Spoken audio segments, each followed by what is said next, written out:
The world will never, ever, ever run out of oil. Yeah, I said it. The world will never run out of oil.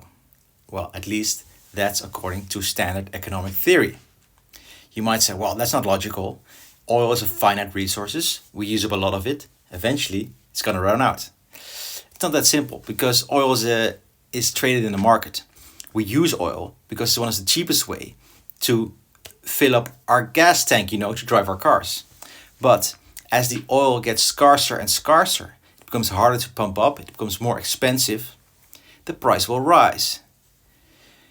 Well, what happens when the price rises of a product? People buy less of it. Eventually, the price of oil becomes so high that people just use less. And eventually, just for that simple reason alone, it will never run out because as the amount of oil gets lower and lower, the price gets higher and higher and higher and higher and higher, and until eventually people just cannot afford it anymore. Also, what will happen? Eventually, people will just start innovating and find new ways to fuel the car. For example, electric cars or new ways to get oil. For example, fracking, which is cheaper.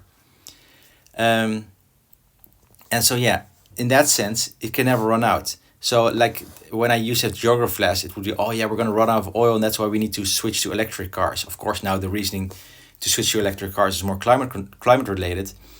But yeah, still, that was a really unguided fear because, if you just let the market do its work, oil will not run out, it will become too expensive, and the market will just innovate to find new ways to power your car.